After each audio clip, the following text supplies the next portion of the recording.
Last इयरचं Valentine day celebration आणि ह्या वर्षीचं व्हॅलेंटाईन डे सेलिब्रेशन पहा तुम्ही कसं आहे. तर नक्की व्हिडिओ शेवटपर्यंत पहा एवढं छान गोड केक मिसळून आणलं. तर असं काही प्लॅन वगैरे नव्हतं व्हॅलेंटाईन डेचं केक कटिंग वगैरे सेलिब्रेशन वगैरे असं काहीच नव्हतं. पण माहिती नाही ते ऑफिसला गेले होते आणि ऑफिसवरून येतानाच ते केक घेऊन आले होते. मला काहीच कल्पना नव्हती.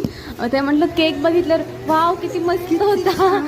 अगोदर मी बघितला होता नंतर त्यांनी बघितला पण असं ना की हा किती छान आहे वगैरे तसं त्यांचं चालू होतं. स्वतःनीच बघून तरच आणला होता. आणि लास्ट इयरला ना व्हॅलेंटाईन डे माझ्यासाठी खूप स्पेशल होता कारण की मी आई होणार होते. पण माझ्या पोटामध्ये बाळ जे आहे त्याचा फेस मला माहिती नव्हतं कसं असणार आहे काय असणार आहे. ह्या विचार मी खूप अशी म्हणजे असं ना विचारच करते की माझं बाळ नेक्स्ट इयरला माझ्या सोबत असेल किती भारी असेल ना. पण हे पण खूप स्पेशल होतं माझ्यासाठी. पोटावरून हात फिरून मी देवाकडे प्रार्थना केली जे काही असेल ते सुखरूप असू दे. आणि त्यानंतर मग आम्ही इथे ड्रिंक घेतली होती. सॉरी एक मँगोचं हे आहे आणि एक सोडा आहे त्याच्यामध्ये. नाही तर असं वाटेल की ड्रिंक वगैरे होती की काय त्याच्यामध्ये. त्यानंतर पहा मी छान छान फोटोज वगैरे काढले आणि मस्त सेलिब्रेशन असं केलं तर छोटेसे आपल्या घरातल्या घरात. हा फेज माझ्या आयुष्यातला सगळ्यात सुंदर क्षण आहेत. हे क्षण शरीराने थकवा होता, मूड स्विंग्स होते, अजून बरेच प्रॉब्लेम होते. पण ना मनात एक वेगळीच खुशी होती का तर बेबी येणार आहे म्हणून. जर बेबी येणार असेल ना तर आई सगळे तिचे प्रॉब्लेम विसरून जाते. आणि मी आत्ता वॉइस ओव्हर करते म्हणून बाळ रडत नाही बरं, ओरडते तर मी वॉइस ओव्हर करते म्हणून.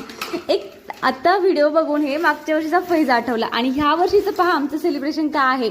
भाज्या घेऊन येणं, एवढ्या मोठ्या भाज्या आणल्यात ना की काय विचार नका. बाळासाठी फ्रुट्स वगैरे आणले.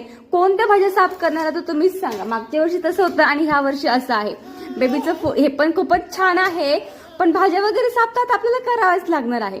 सगळ्यात एका मुलीचे सगळ्यात सुंदर क्षण म्हणजे कोणत्या तिचं बाळ तिच्या हातात असणं आणि त्याला पाहणं आणि सगळे दुःख विसरून जाणं हे खूप सुंदर क्षण असत. माझ्या बाळामुळे मी माझे मागचे सगळे दुःख विसरून गेले आहे आणि नव्याने जगायला सुरुवात केली आहे. ह्यावेळेस माझं व्हॅलेंटाईन डे माझ्या सोबत आहे. मागच्या वर्षी माझ्या पोटामध्ये होतं. आणि हा मैत्रिणी तुम्हाला माझे मिनी ब्लॉग आवडतात की नाही मला कमेंटद्वारे कळवा. इथे माझ्या भाज्या वाट पाहत आहेत की मला विद्या कधी साफ करेल. त्या देखील साफ करायच्या आहेत. मस्त हिरव्यागार भाज्या आणल्या आहेत. चला आता आपण भाज्या साफ करायला वगैरे लागूयात. तुमचं व्हॅलेंटाईन स्पेशल काय आहे नक्की कमेंटद्वारे कळवा.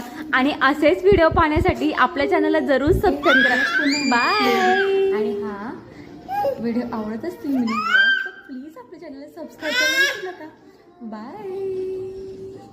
अजय एकदा बोला.